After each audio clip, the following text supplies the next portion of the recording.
Abran sus Biblias, por favor, en Efesios capítulo 3. Carta de Pablo a los Efesios, capítulo 3. Lo vamos a leer desde el 1 hasta el 21, es todo el capítulo. Voy a explicar la estructura y luego nos enfocaremos en el primer párrafo, que es hasta el versículo 7, pero para que tengamos una idea de lo que estaremos hablando, si el Señor así lo permite, durante estas semanas. El Espíritu Santo dice así: por esta causa, yo Pablo, prisionero de Cristo Jesús por vosotros los gentiles, si es que habéis oído de la administración de la gracia de Dios que me fue dada para con vosotros, que por revelación me fue declarado el misterio, como antes lo he escrito brevemente, leyendo lo cual podéis entender cuál sea mi conocimiento en el misterio de Cristo, misterio que en otras generaciones no se dio a conocer a los hijos de los hombres, como ahora es revelado a sus santos apóstoles y profetas por el Espíritu, que los gentiles son coherederos y miembros del mismo cuerpo, y copartícipes de la promesa en Cristo Jesús por medio del Evangelio, del cual yo fui hecho ministro por el don de la gracia de Dios que me ha sido dado según la operación de su poder. A mí, que soy menos que el más pequeño de todos los santos, me fue dada esta gracia de anunciar entre los gentiles el Evangelio de las inescrutables riquezas de Cristo, y de aclarar a todos cuál sea la dispensación del misterio escondido desde los siglos en Dios, que creó todas las cosas, para que la multiforme sabiduría de Dios sea ahora dada a conocer por medio de la Iglesia a los principados y potestades en los lugares celestiales, conforme al propósito eterno que hizo en Cristo Jesús nuestro Señor, en quien tenemos seguridad y acceso con confianza por medio de la fe en Él. Por lo cual pido que no desmayéis a causa de mis tribulaciones por vosotros, las cuales son vuestra gloria. Por esta causa doblo mis rodillas ante el Padre de nuestro Señor Jesucristo, de quien toma nombre toda familia en los cielos y en la tierra, para que os dé, conforme a las riquezas de su gloria, el ser fortalecidos con poder en el hombre interior por su Espíritu, para que habite Cristo por la fe en vuestros corazones, a fin de que, arraigados y cimentados en amor, seáis plenamente capaces de comprender con todos los santos cuál sea la anchura, la longitud, la profundidad y la altura, y de conocer el amor de Cristo, que excede a todo conocimiento, para que seáis llenos de toda la plenitud de Dios. Y a aquel que es poderoso para hacer todas las cosas mucho más abundantemente de lo que pedimos o entendemos, según el poder que actúa en nosotros, a Él sea gloria en la Iglesia en Cristo Jesús, por todas las edades, por los siglos de los siglos. Amén. Recordando un poco el tema del cual viene el apóstol Pablo hablando, el último sermón, o el penúltimo, mejor dicho, porque el último fue, el pastor John estuvo hablando en Efesios 6, pero antes de él, el pastor David estuvo hablando de la segunda mitad del capítulo 2, donde Pablo nos llamó a la adoración a Dios por esa disposición de bendecirnos a todos los hombres.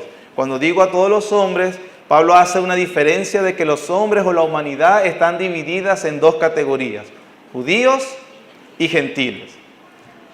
Pablo dijo en esa sección que los judíos debían alabar a Dios porque mediante la cruz de Cristo, la ley de los mandamientos con sus exigencias había sido abolida o cumplida en Cristo. Pero los gentiles también tenían motivos de acción de gracias porque ellos debían considerar los grandes beneficios que le había otorgado Cristo por medio de la muerte, de su muerte en la cruz. Los gentiles debíamos reconocer, digo debíamos porque gentil es todo aquel que no tiene nacionalidad judía. Entonces, si alguno aquí no tiene nacionalidad judía, entonces todos los que estamos presentes somos gentiles. ¿Qué dijo Pablo que hizo Cristo en la cruz, o que hizo Dios a través de la cruz de Cristo por los gentiles? Ellos, los gentiles, estábamos antes separados de Cristo, pero ahora estamos en Él. Los gentiles antes estaban alienados o alejados de la ciudadanía de Israel. Ahora, dice él, somos conciudadanos de los santos y miembros de la familia de Dios. Los gentiles antes éramos extranjeros y ajenos a los pactos de la promesa. Ahora somos miembros del pacto. Los gentiles antes estaban sin esperanza. Ahora están llenos de esperanza por Cristo.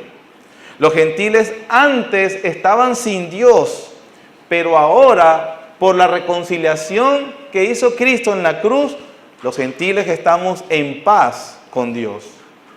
Para ambos pueblos, tanto judíos y gentiles, Jesús, mediante su vida y obra, ha estado dándonos las buenas nuevas. Nos ha estado predicando paz a vosotros, a los que estabais lejos y a los que estaban cercanos. Por medio de Cristo, ambos pueblos tenemos entrada por un mismo espíritu al Padre. Así que la iglesia es el edificio que Dios está edificando y compuesto por ¿quiénes? Por judíos y gentiles. Y ese edificio, la piedra angular, ¿es quién? Jesucristo. Dice Pablo que día a día se están añadiendo piedras vivas a ese edificio, que es la iglesia. Y es tan importante la obra que está haciendo Dios a través de lo que fue la vida, muerte y resurrección de Jesucristo, que hoy en día ningún templo terrenal, sea judío o sea pagano, sea gentil, ningún templo, solamente la iglesia es la morada de Dios, que en la iglesia habita Dios. Hermano, eso es una lección que aprendimos del final del capítulo 2, importantísima. Sobre todo cuando, por ejemplo, en el día de hoy se está pendiente de noticias de hace unos años para acá, que el templo, el tercer templo, se está reconstruyendo en Israel, en Jerusalén, y esto y lo otro. ¿Saben qué? Pueden construir ese templo, hacerlo igual que el primero, aquel que construyó Salomón, pero la Biblia enseña que Dios no habita en ese templo ni habitará. El único templo que es un santuario donde Dios manifiesta su presencia de forma especial en la tierra se llama la Iglesia de Cristo, compuesta de judíos y gentiles, llamados a través del Evangelio y congregados en su nombre. Eso significa un aspecto práctico, mis hermanos, y es importante que usted lo tenga en cuenta, que por ejemplo, el día de hoy, a esta hora, no hay lugar más importante en todo el mundo que estar congregados con la iglesia, porque allí se manifestará Dios de una forma especial. La iglesia de Cristo es el santuario de Dios. La iglesia de Cristo es el lugar ahora donde Dios habita. Y eso lo hizo Jesucristo a través de su muerte y resurrección. Llamó a los hombres por medio de su evangelio y Él está edificando entonces su templo. Por eso es la importancia de esa adoración que Pablo nos ha invitado a darle a Dios, precisamente por esas bendiciones que Dios ha hecho en los hombres. El capítulo 3 que acabamos de leer completamente, Pablo nos está llamando a considerar la gloriosa meta a la que fue llamada esa iglesia. ¿Cuál es esa gloriosa meta? Y que nosotros como iglesia debemos comprender a lo que Dios se ha dispuesto a anunciar a través de este nuevo templo. El versículo 10 del capítulo 3 lo dice claramente. Dice, para que la multiforme sabiduría de Dios sea ahora dada a conocer por medio de la iglesia. Vean lo que él hizo esa construcción, pero para que la multiforme sabiduría de Dios sea ahora dada a conocer por medio de la iglesia a los principados y potestades en los lugares celestiales. Ese es un versículo que trataremos en su momento para comprender. Pero ¿qué nos dice principalmente? Que no puedo decirle ahorita cómo, en qué forma nosotros, la iglesia, da a conocer la multiforme sabiduría de Dios y que ese mensaje traspasa el cosmos que nosotros conocemos. Y los ángeles ven en la iglesia el reflejo de la multiforme sabiduría de Dios y ellos están conociendo mejor a Dios cuando miran la iglesia.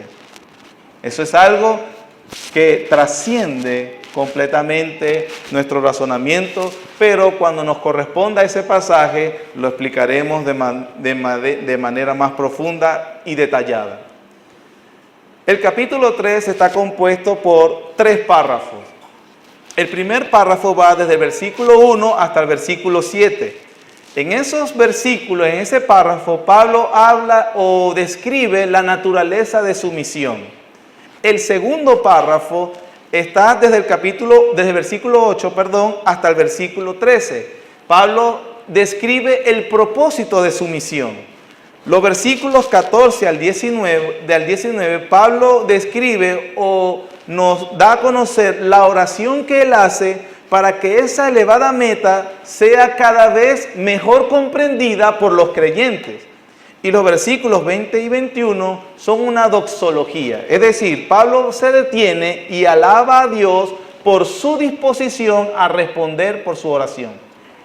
Así que este es todo el contenido de este capítulo. Nosotros el día de hoy solo vamos a ver el primer párrafo, versículos 1 al 7, y donde Pablo describe la naturaleza de su misión.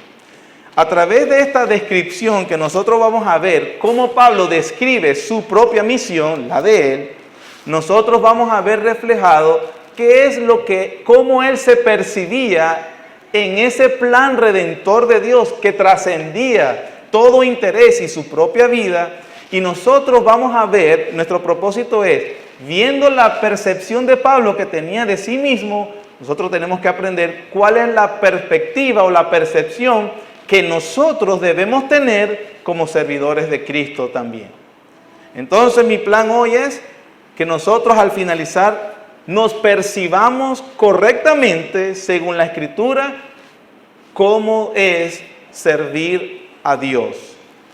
Lo primero que debemos entender o mirar en el versículo 1, Pablo dice: por esta causa, yo Pablo, prisionero de Cristo Jesús por vosotros los gentiles. Llama la atención cómo Pablo dice: yo soy prisionero ¿de quién? De Cristo Jesús. Recordarán cuando se comenzó la carta que se les dijo que Pablo escribió esta carta estando encarcelado en Roma. El contexto de ese encarcelamiento, usted lo puede leer, yo lo voy a resumir, no lo vamos a leer, desde el capítulo 19 de Hechos 19, 20, 21 y 22. Cuando usted lee Hechos 19, usted va a percibirse que Pablo está en Mileto, en la región de Asia, donde está la iglesia de los Efesios.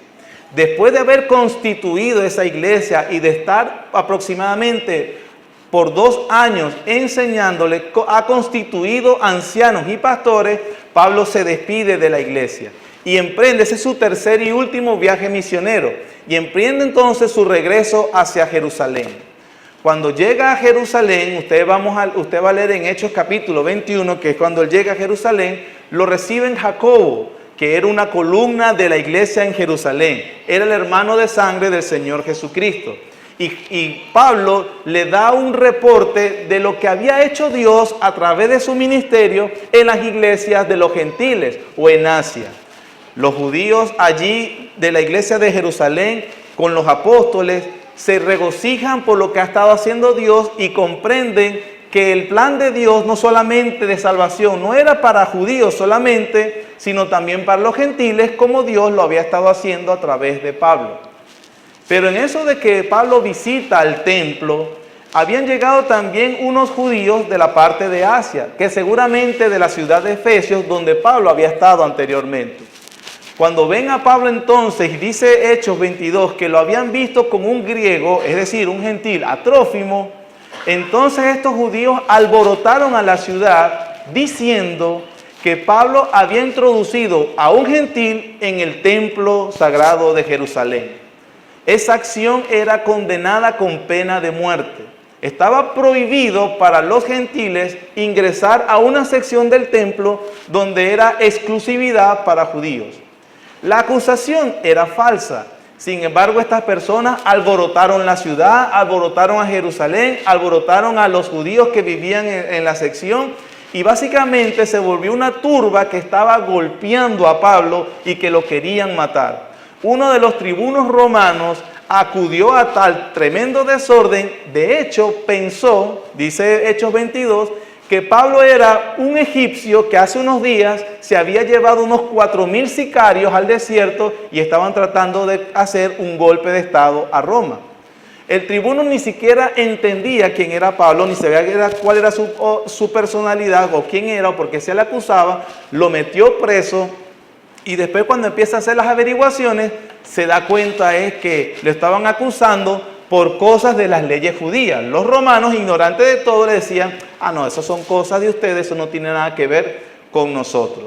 Pero en ese proceso, en ese interín, Pablo defiende su causa ante dos gobernadores en Cesarea. Uno es Félix y el otro es Festo.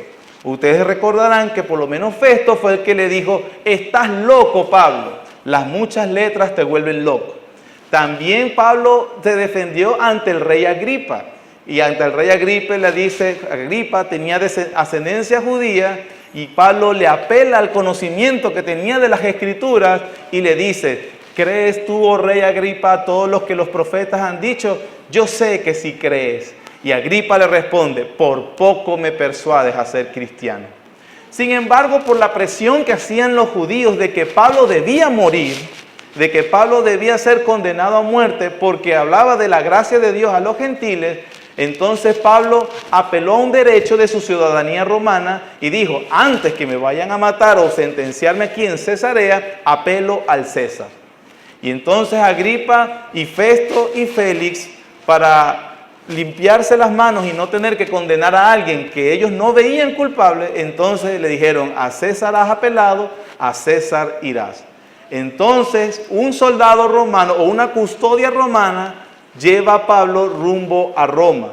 En Roma llega y por 2 años él permanece en una cárcel, pero es una casa, no es una cárcel romana típica para los delincuentes, sino que se le permite alquilar una casa, pero él está encadenado a un soldado romano. Ahí se le permitió recibir visitas y también escribir estas cartas. Bueno, aquí escribe esta carta. De todo lo que hemos dicho acerca del contexto como Pablo ha estado diciendo y de las acusaciones, Pablo, entendemos, literalmente era un preso de Roma. Literalmente había estado preso por los mismos judíos. Pero ¿cómo se percibe él? Prisionero de Cristo. Pablo entendió, hermanos, que por no ser por la mano de su Salvador, él no estaría en la cárcel. De no ser la voluntad de Cristo, ni los judíos, ni los romanos, ni el César podían apresarlo. No estoy diciendo que el hecho de que es Cristo quien quiere que él esté preso elimina la responsabilidad de sus detractores. Pero hermano, Pablo tenía una perspectiva clara de la soberanía de Dios. Tener una perspectiva clara de la soberanía de Dios le permitió reaccionar adecuadamente ante las adversidades de la vida, aún al hecho de ser apresado y acusado injustamente. ¿Qué pensaríamos uno de nosotros si fuésemos Pablo, por ejemplo? ¿Pero por qué yo estoy preso, Señor? Lo único que he hecho es predicarte a ti. Lo único que he hecho es obedecerte. Lo único que he hecho es tratar de agradarte.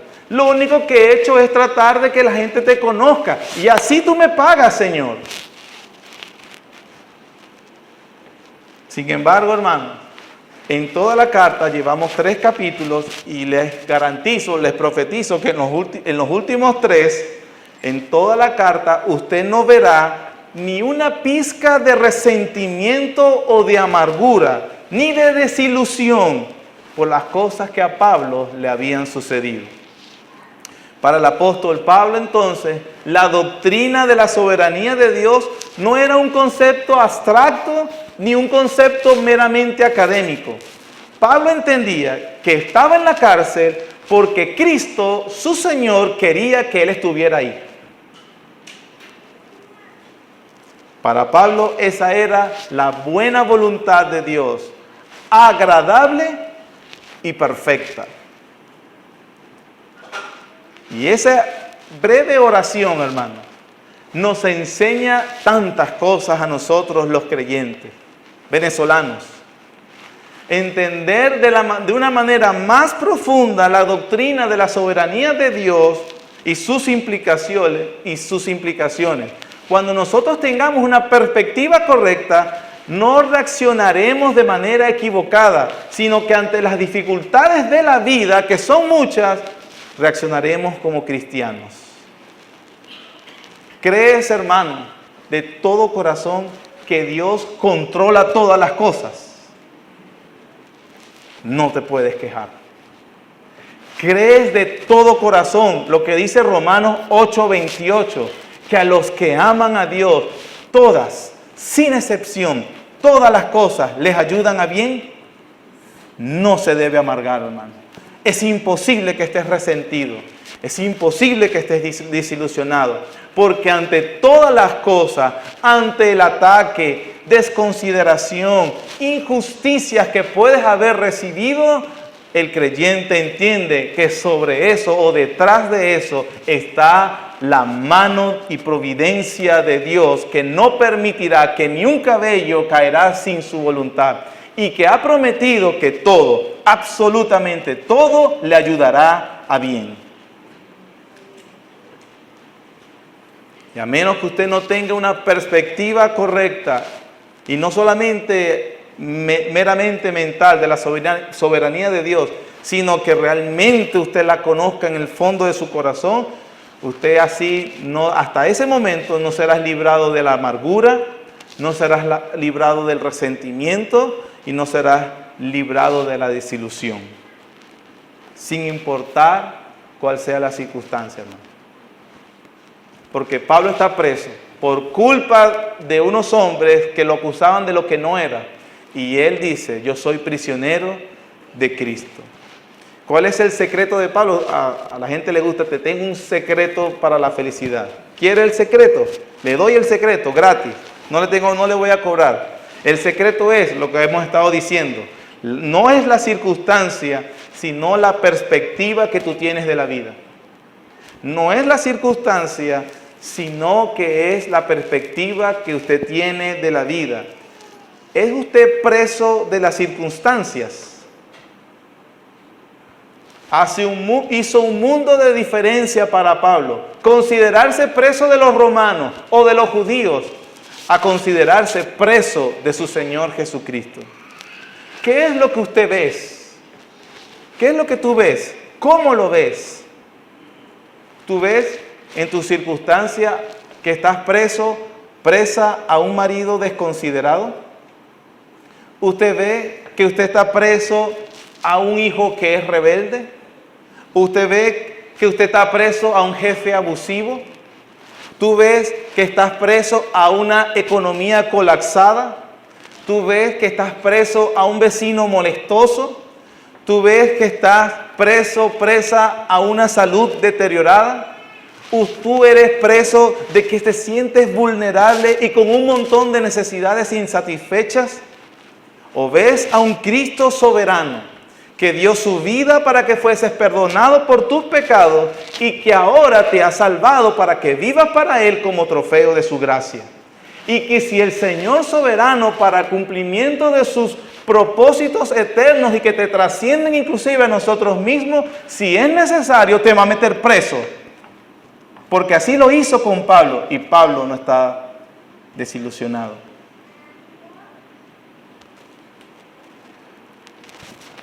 Por esta causa yo, Pablo, prisionero de Cristo, pero sigue, por vosotros los gentiles.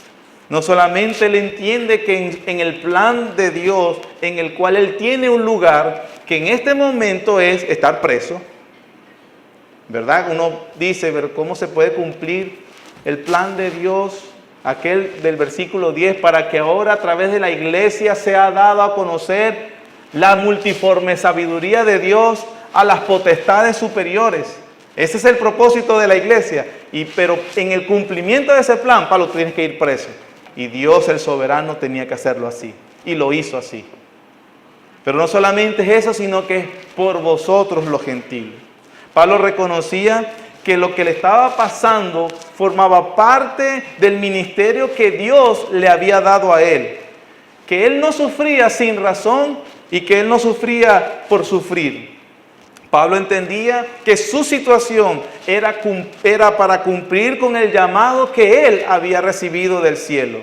En Colosenses 1:24 dijo, ahora me gozo por lo que padezco por vosotros y cumplo en mi carne lo que falta de las aflicciones de Cristo por su cuerpo que es la iglesia. Pablo, hermanos, y mire, entendió que sus padecimientos formaban un plan, eran parte de ese plan de Dios para beneficiar a otra gente. Y él me gozo.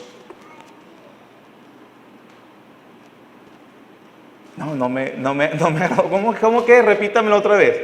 Pablo entendió que su vida, el llamado que él tuvo, formaba parte de ese plan que Dios había propuesto hacer en la iglesia. Y que sus sufrimientos tenían el sentido para el beneficio de la iglesia de Cristo. Y él dice, me gozo de eso. Me gozo que a través de mi sufrimiento otros pueden ser beneficiados. Eso en el versículo 1 lo podemos ver. Pero del versículo 2 al versículo 7, que es lo que le digo, Pablo describe allí la característica o la naturaleza de su servicio. ¿Verdad? Recuérdense que el tema es cómo nosotros debemos ver nuestro servicio a Dios. Pablo describe su propio servicio. Nosotros vamos a ver cómo él lo describe y entender que así lo debemos mirar nosotros, pero ahora en la vocación que nosotros fuimos llamados. En esa descripción que Pablo hace desde el versículo 2 al 7, hay dos palabras que llaman la atención y es allí donde nos vamos a enfocar. Las dos palabras son administración y servicio. ¿Cuáles son las dos palabras? Administración y servicio. ¿Cómo se veía Pablo en primer lugar? Como un administrador. Versículo 2. Si es que habéis oído de la administración de la gracia de Dios que me fue dada para con vosotros.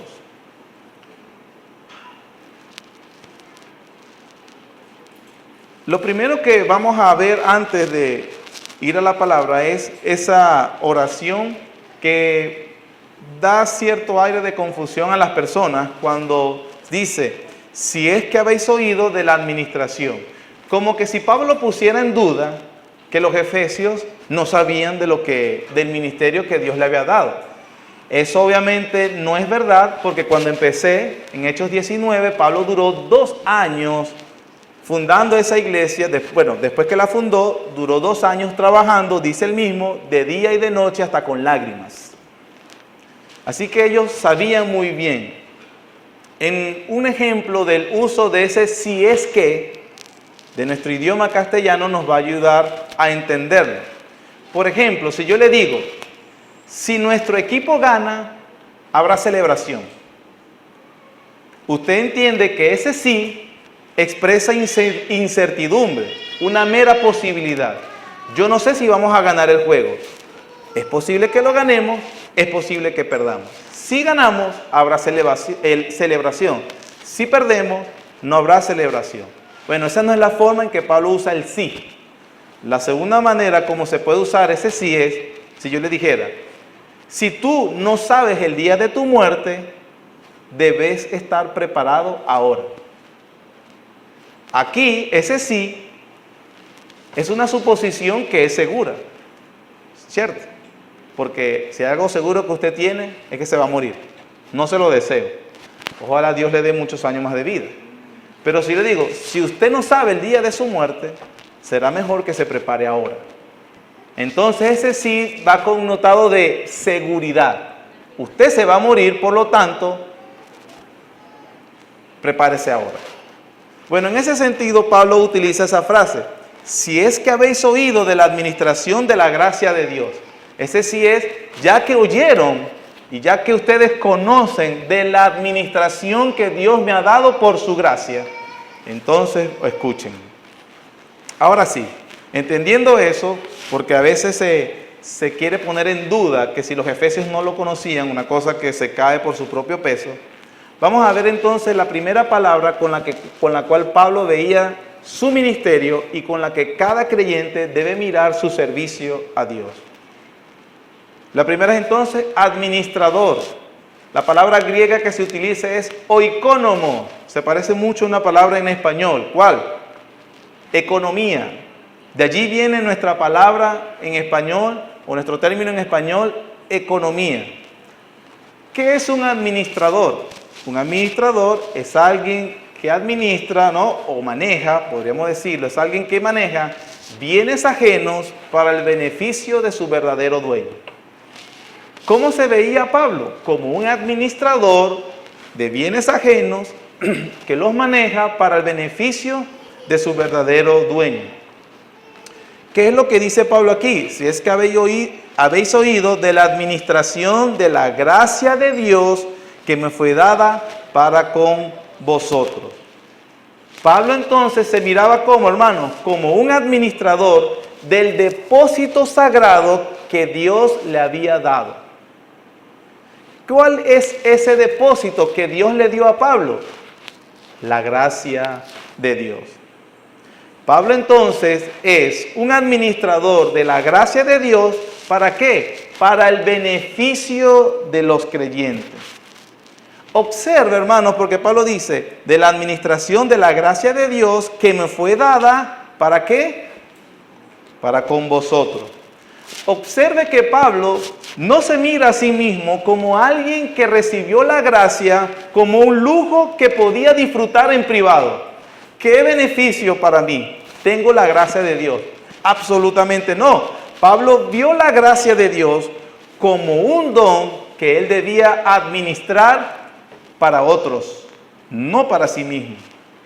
Él debía hacer un buen uso de todo lo que Dios le había dado para compartir y disfrutar con otros.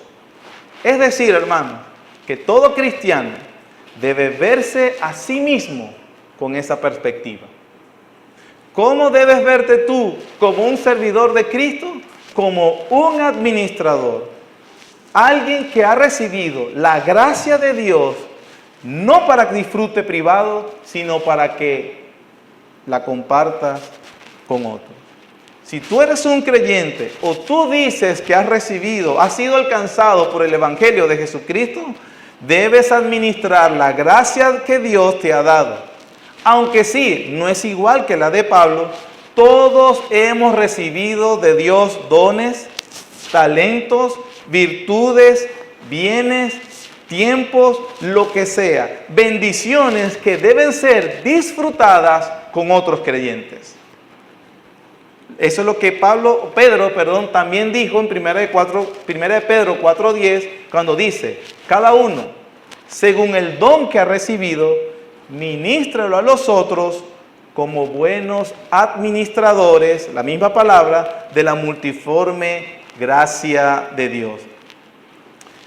Eso significa que todo creyente, hermanos, debe hacer uso de todas las oportunidades que Dios le da para que beneficie a otros y de esa manera servir para la gloria de Dios.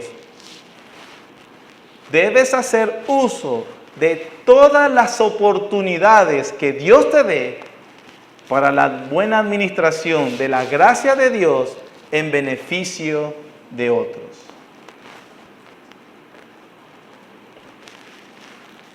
¿Por qué? Porque como administradores habrá una auditoría. ¿Y qué hace un mal administrador cuando le anuncian que hay auditoría? Se pone mal, porque se evidenciará que hizo un mal uso de los bienes que se le dejó. La Biblia enseña en 2 Corintios capítulo 5, versículo 10, porque es necesario que todos nosotros comparezcamos ante el tribunal de Cristo para que cada uno reciba según lo que haya hecho mientras estaba en el cuerpo, sea bueno o sea malo. Mis queridos hermanos, hay un día en que el Señor ha establecido donde te va a auditar si tú realmente utilizaste todas las gracias que Él te dio para beneficio de otros. ¿Qué vas a hacer? Bienaventurado aquel siervo al que su Señor lo halle haciendo como que le dijo. Entonces, ¿cómo debemos vernos? Como administradores de la gracia de Dios. La Biblia enseña que todos los creyentes somos miembros del cuerpo de Cristo y que todo miembro tiene una función en ese cuerpo. Diferente, pero todos las tenemos. Hermanos, usted no fue llamado igual que Pablo. Yo no fui llamado a ser apóstol a los gentiles. Yo tengo otra vocación a la cual Dios me ha llamado. En este caso, el Señor me ha llamado una vocación para pastorear su iglesia local aquí en este lugar. Mi esposa ha sido llamada a ser administradora de Dios, pero no como pastora, porque esa vocación no existe en las Escrituras. Ella se le han dado otros dones a los cuales Dios les va a auditar por usarlos para la gloria de Dios. Usted ha sido llamado en su lugar, en su momento, según lo que Dios ha dispuesto y ha sido equipado con dones. Y usted será auditado por Dios según lo que Dios le dio para que usted lo usara para beneficio de otros y para su gloria. Lo cierto es que en el cuerpo hay funciones de ojos, de orejas, de boca, de manos, de pies, de uñas, de dedo meñique. Cualquiera que sea la función es importante. Por lo tanto, usted tiene un lugar en el cuerpo de Cristo y usted será auditado por lo que ha hecho en favor de su cuerpo.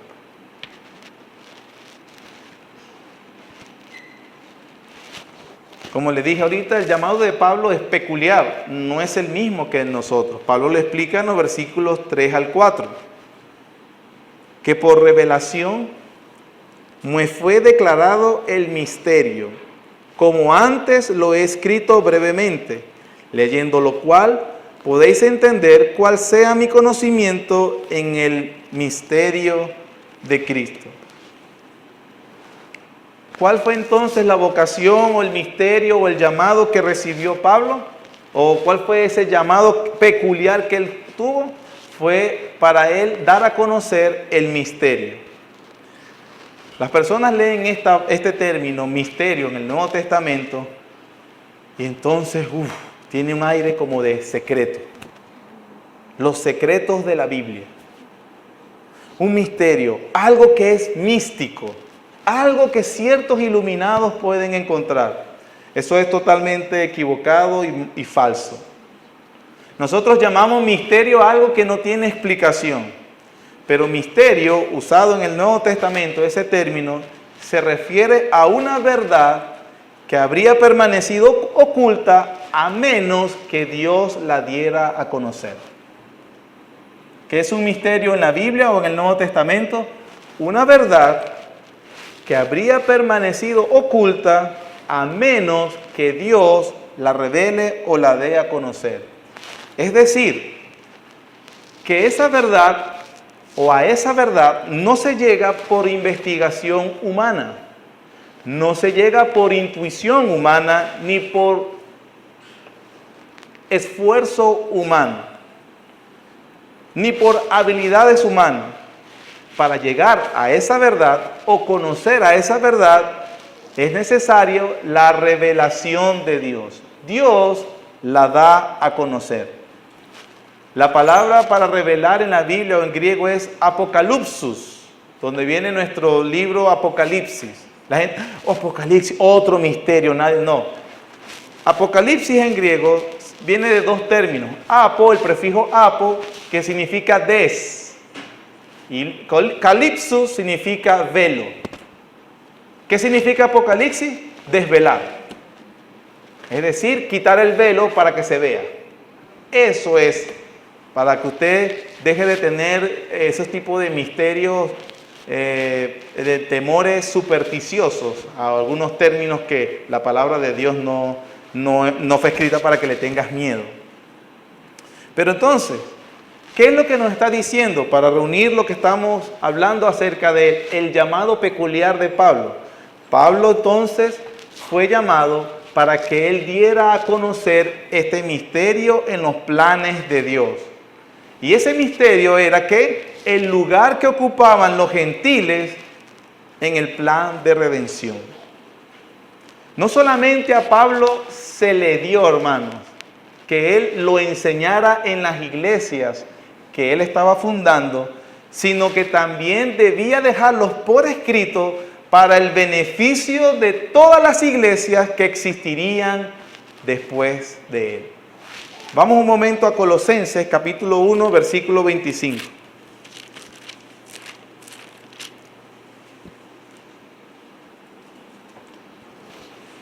Dice Pablo, de la cual, está hablando de la iglesia de la cual fui hecho ministro, según la administración de Dios que me fue dada para con vosotros, para que anuncie cumplidamente la palabra de Dios. Ahí vemos que es el mismo tema que estamos tratando. ¿Qué es ese anuncio de cumplidamente de la palabra de Dios? Versículo 26. El misterio que había estado oculto desde los siglos y edades, pero que ahora ha sido manifestado ¿a quién? ¿Quiénes son sus santos? La iglesia. En Efesios, Pablo dice que ese misterio fue revelado a sus santos apóstoles y profetas en el Nuevo Testamento. En Colosenses, él amplía el propósito para el cual él debía revelar eso. Ese misterio fue revelado para ¿quiénes? Los santos, versículo 26, versículo 27. A quienes Dios quiso que, hermanos, vean cómo es la función de Pablo. Ahora estamos comprendiendo las características del trabajo de Pablo. Fue llamado con un trabajo particular para revelar un misterio. Ya estamos comprendiendo qué consiste el misterio. Ese misterio fue para que lo diera a conocer a ¿quiénes? A sus santos. ¿Por qué? Porque Dios quiso que ellos lo conocieran. El trabajo de la iglesia es conocer el misterio que había sido velado, pero que ahora ha sido revelado. ¿Cuál es? Que los gentiles son participantes, copartícipes de la promesa en Cristo Jesús.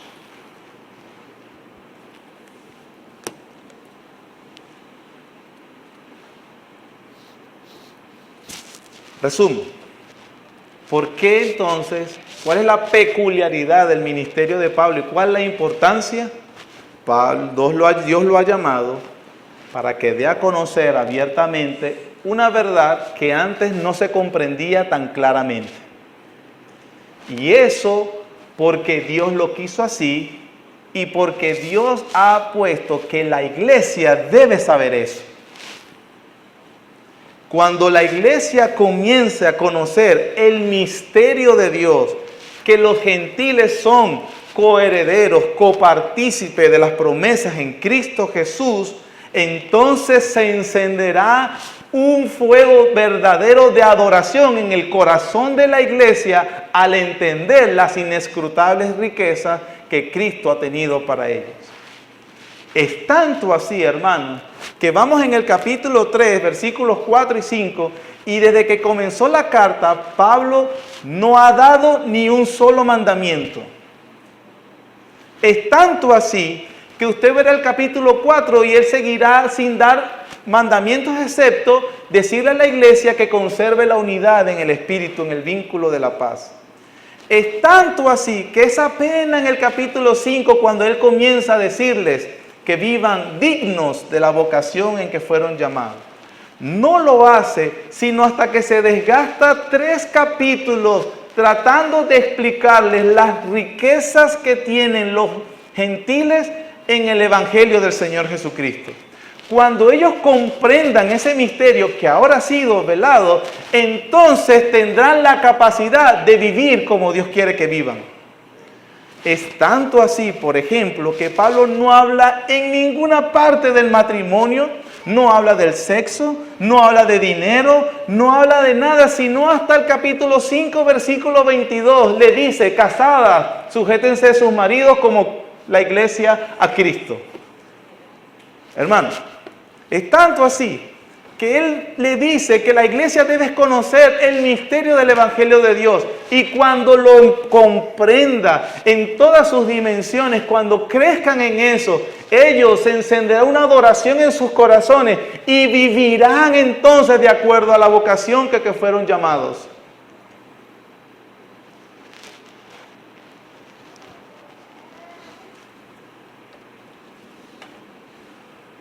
En todo el Nuevo Testamento no hay ninguna instrucción, por ejemplo, para el matrimonio, excepto los versículos de Efesios 5 y Colosenses, que es el mismo tema. Cuando los menciona es simplemente un colorario, una consecuencia de comprender bien el Evangelio. Porque el Nuevo Testamento no fue escrito para que tú tengas un mejor matrimonio, ¿sabías eso? Ni tampoco el secreto para que tú tengas una vida sexual placentera. Leía un libro, me encantó, el autor decía: si nosotros fuéramos un fin de semana con el apóstol Pablo a una conferencia matrimonial, haría esto. Primera sesión, el Evangelio. Segunda sesión, adultos aparte y mujeres aparte, el Evangelio. Tercera sesión en la tarde, el Evangelio. Plenaria final, el Evangelio. Segundo día, la misma repetición. Cuarto día, lo mismo. Despedida, los despidió. ¿Qué saldría usted al final? Siendo un mejor esposo y una mejor esposa. Porque conoció el Evangelio. Bien. Allá despidiéndose les diría: hermanos, recuérdense, las casadas estén sujetas como la iglesia a Cristo. Los maridos amen a sus esposas como Cristo amó a la iglesia. Después de los 3 capítulos anteriores, usted comprende el misterio, la trascendencia, el lugar que Dios le dio. Usted será una mejor esposa, una mejor madre, un mejor padre, un mejor vecino. ¿Cuándo? Cuando conozca bien el misterio del Evangelio. Así que, hermano, yo les quiero decir, por ejemplo, ahorita que está tan de moda esas charlas matrimoniales, que ninguna sirve para nada. Ninguna sirve para nada, a menos que usted conozca el misterio del Evangelio. La otra vez me preguntaron algunas personas que si yo no daba charlas matrimoniales o de padres, conferencias de padres. Yo le dije que sí. Sí. Y la persona de la iglesia me mira: sí. Sí. Todos los domingos en la mañana y todos los miércoles de forma pública. De forma más privada, los martes estudiando la carta a los romanos con unos hombres y los jueves con unas hermanas.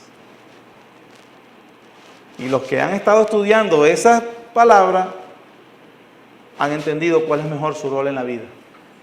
Pero lo hemos hecho aprendiendo el Evangelio.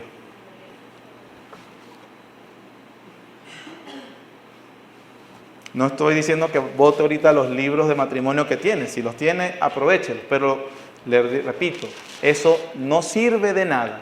No le sirven de nada si usted no conoce el misterio del Evangelio.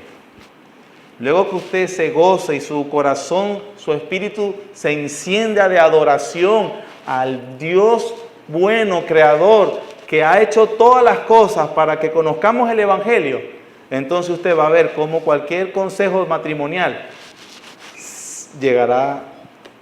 caerá en su propio peso y usted será una mejor esposa, mejor esposo o mejor persona sin esposo, sin esposa. ¿Por qué hay esposos deficientes en su liderazgo en casa y en el amor a sus esposas? Porque su comprensión del Evangelio es deficiente. ¿Por qué hay tantas esposas que les cuesta tanto la sujeción a los esposos? Porque su comprensión del Evangelio es insuficiente. ¿Por qué algunos matrimonios se quejan tanto de insatisfacción en su vida sexual? Porque su comprensión del Evangelio es deficiente.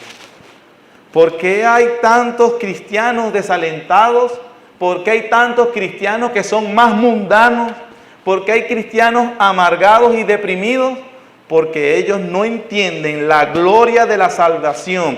Tienen una comprensión muy baja de los planes de Dios y del Evangelio.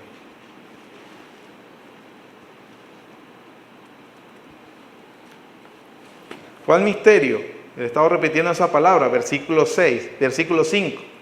Misterio que en otras generaciones no se dio a conocer a los hijos de los hombres, como ahora es revelado a sus santos apóstoles y profetas por el Espíritu. ¿El gran misterio cuál es entonces? La plena participación de los gentiles en el plan redentor de Dios. Que en la cruz Dios reconcilió a hombres con Él y entre sí. Judíos y gentiles eran dos aparentes irreconciliables. En la cruz es tan gloriosa que Él reconcilia lo irreconciliable. Y de estos dos forma un solo pueblo, la iglesia. La iglesia, hermanos, es la institución más gloriosa que existe en el planeta Tierra. No es la ONU, no es la Unión Europea, no es la OEA, es la iglesia de Dios, cuyos efectos en su ministerio trascienden el cosmos. Es cierto, hay potencias superpoderosas, Irán, Estados Unidos, Rusia, China, Corea del Norte. Todas estas naciones, según las decisiones, ellos cambiarán el curso de la historia. Eso en el cosmos, en lo que nosotros conocemos como el orden de las cosas en esta humanidad. Pero ninguna de ellas, ni juntas, tienen el poder de la iglesia. No solo cambian el orden de las cosas en este cosmos, sino que trascienden el cosmos. Eso es glorioso. No me pida que se lo explique mejor porque ahorita no tengo la capacidad. ¿Qué es ese misterio? Que los gentiles, versículo 6, son coherederos y miembros del mismo cuerpo y copartícipes de la promesa en Cristo Jesús por medio del Evangelio. Observe, el misterio es que ahora todo gentil es miembro y copartícipe de las promesas en Cristo Jesús por medio del Evangelio. Ve entonces ahora la importancia del Evangelio. Para Pablo es tan importante que no importa que él esté preso, el Evangelio continúa alcanzando su propósito. Y para cada creyente debería ser igual. Cuando leemos el versículo 5 que dice, misterio que en otras generaciones no se dio a conocer a los hijos de los hombres, como ahora os es revelado a sus santos apóstoles y profetas por el Espíritu. Debemos tener cuidado. No debemos entender que antes de que Pablo escribiera esto, nadie nunca tuvo ni la menor idea de lo que estaba pasando. Eso no es lo que enseña la Biblia. Lo que está diciendo Pablo es que antes de esto no era tan claro como lo está haciendo hoy en día. Los profetas del Antiguo Testamento anunciaron el Evangelio, pero lo anunciaron no tan claramente como nosotros lo anunciamos hoy. Le doy un ejemplo sencillo. ¿Quién es el más grande de todos los profetas del Antiguo Pacto? Juan el Bautista, ¿no? El Señor Jesús dijo que Él era el más grande de todos los profetas. Pero al mismo tiempo dice, pero el más pequeño en el reino de los cielos es más grande que Él. ¿Por qué? Eso lo dice el Señor en el contexto cuando Juan manda hacerle una pregunta a Jesús. ¿Cuál es la pregunta? ¿Eres tú el que habría de venir? Ahora, observe, Juan no tiene duda que él es un profeta de Dios. Juan no tiene duda que él está cumpliendo la profecía de Isaías y que después de él viene el que Dios ha prometido. Pero con todas las seguridades y revelación que había tenido Juan, él todavía no está claro. Le hace una pregunta que no haría el más nuevo de nosotros acá en la iglesia. Porque nosotros sí sabemos que Él es el Rey prometido que ha llegado. Juan no lo sabía. ¿Me estoy explicando?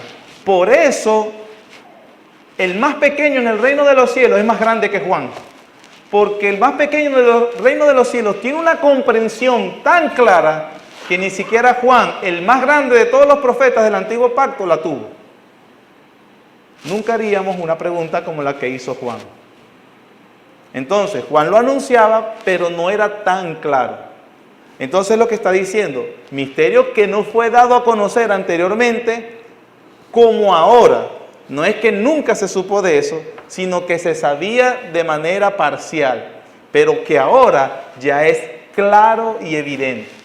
Cuando una persona dice, me encantaría estar como en el Antiguo Testamento y recibir esas visiones y recibir esos sueños como Dios hablaba anteriormente, hermano, eso simplemente es un deseo basado en una ignorancia de las Escrituras, porque ellos no tenían el Nuevo Testamento. Usted tiene toda la revelación, es decir, que el Antiguo Testamento es explicado en el Nuevo.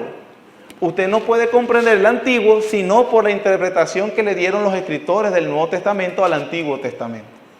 Pero usted no comprenderá el Nuevo Testamento a menos que se vaya al Antiguo Testamento a entender por qué estos dijeron esto que dijeron. Nosotros tenemos una revelación completa. Nosotros estamos en ventaja. Nosotros tenemos toda la revelación de Dios contenida acá. Y si algo no está aquí, usted no lo necesita.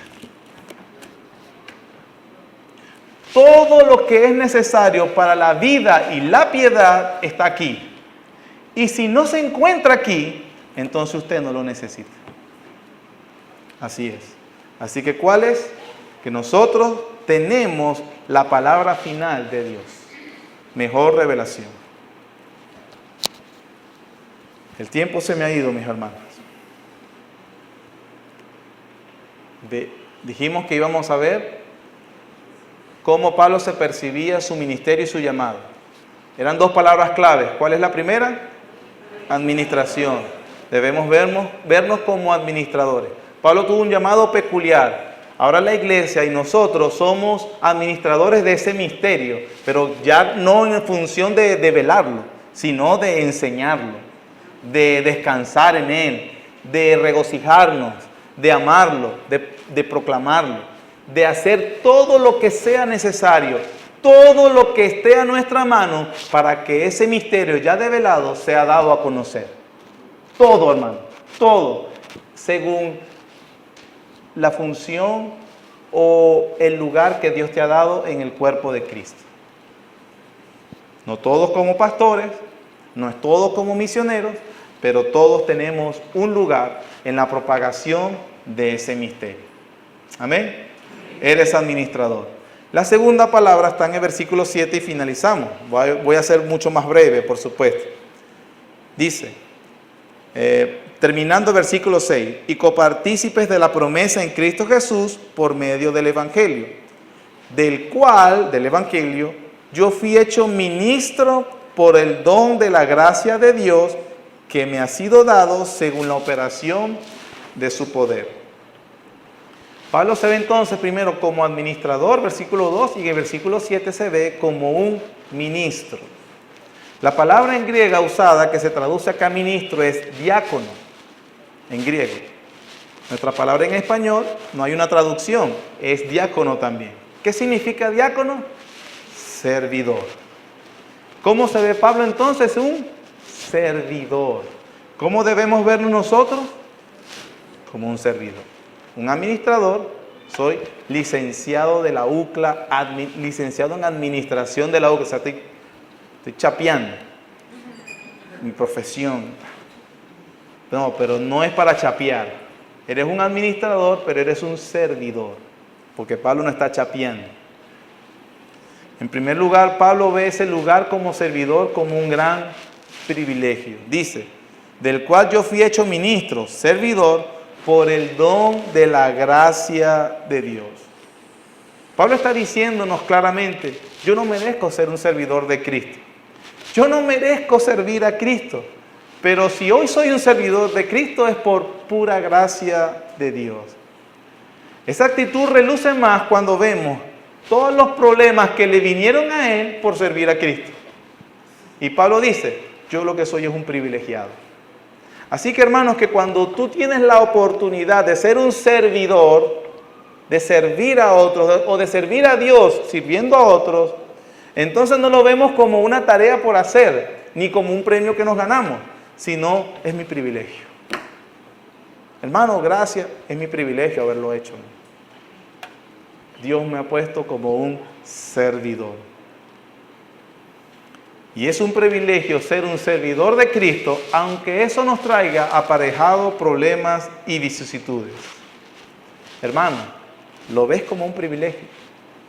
William Carey, quien se cree que era uno de los mandó con su trabajo, mandó a traducir la Biblia en varios idiomas de la India, o en varios dialectos de la India, se podría decir. Él era zapatero, remendaba zapatos.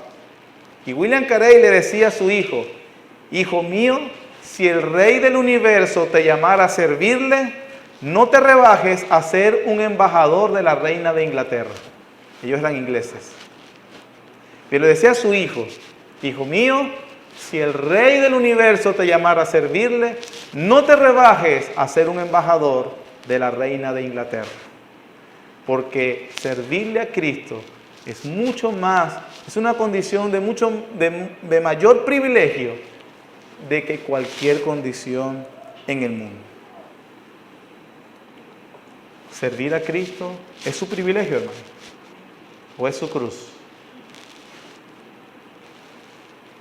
Considera que servirle a Cristo es un lugar realmente privilegiado para usted que ha sido alcanzado por el Evangelio. No me malentienda. En algunos lugares se enfoca muchísimo a que servir a Cristo es solo, por ejemplo, ser un pastor, ser un misionero. Y gloria a Dios por hombres que Dios ha llamado para proclamar el Evangelio así. Yo soy uno de ellos. Pero no significa que todos han sido llamados en esa misma vocación. ¿Qué quiero decir, hermano? Que cuando el pastor sale en la mañana para su oficina, él es un siervo de Cristo. Pero cuando el médico sale a su consultorio, él también es un siervo de Cristo. Cuando el comerciante sale a trabajar, él debe hacerlo como un siervo de Cristo. Cuando el zapatero está remendando un zapato, él debe hacerlo como un siervo de Cristo. Cuando el albañil sale a la construcción, él debe hacerlo como un siervo de Cristo. Cuando el abogado sale a los tribunales, él debe hacerlo como un siervo de Cristo. Cuando la ama de casa se queda en la casa para atender las cosas del hogar, ella debe hacerlo como una sierva de Cristo.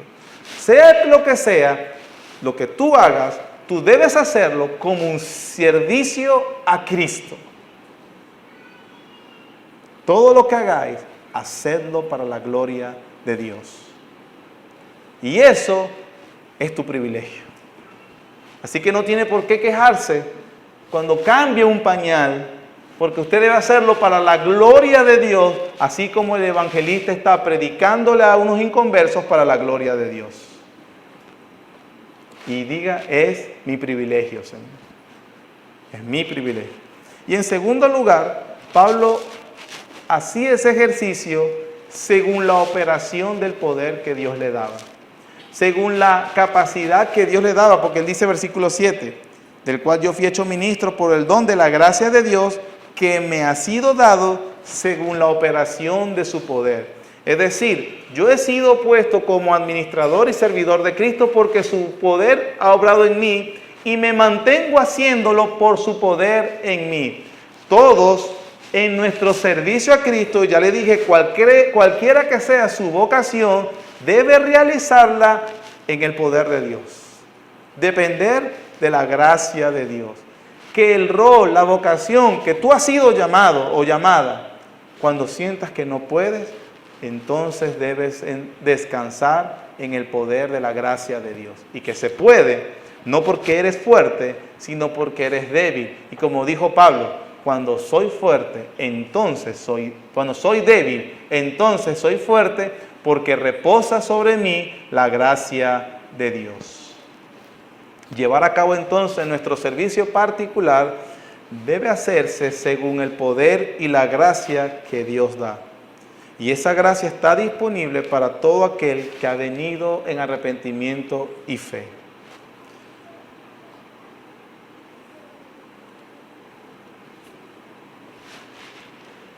Para concluir, ¿cómo ve su vida, mi querido hermano?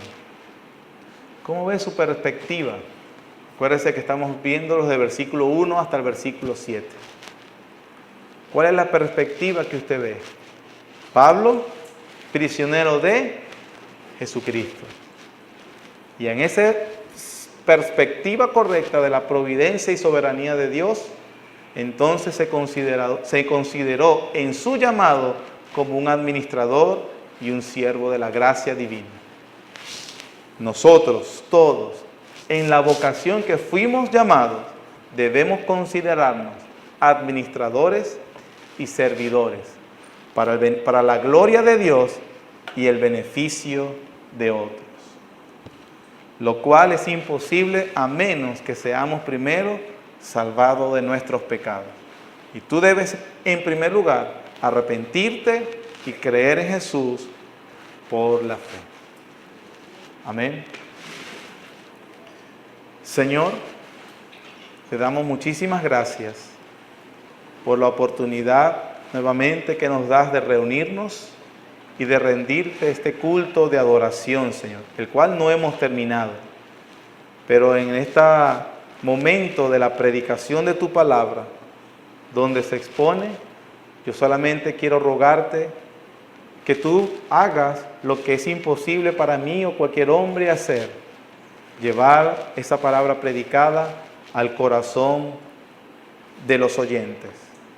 Te ruego que obres según tu soberanía y tu poder en el corazón de mis hermanos y comprendamos por lo menos en esta porción nuestro lugar y nuestro llamamiento, tener una perspectiva correcta de tu soberanía y a la hora de servirte, Señor, una perspectiva correcta de nosotros como administradores y servidores. Te suplico, Señor, que ayudes a mis hermanos, a los que están casados, para que sean administradores efectivos de tu gracia en sus responsabilidades. Te ruego por mis hermanas, sus esposas, para que ellas sean administradoras efectivas y servidoras de tu gracia. Te ruego por hermanas que en este momento, en su soltería, Señor, ellas sean administradoras y servidoras de tu gracia, Señor. Te ruego por los varones, los hombres que están en este momento solteros, que tú los bendigas y les ayudes a ser administradores y servidores de tu gracia. Te suplico por los niños, Señor, que están entre nosotros, para que ellos también comprendan que son administradores y servidores desde temprana edad de los dones que tú nos has dado, Señor, para gloria y honra tuya.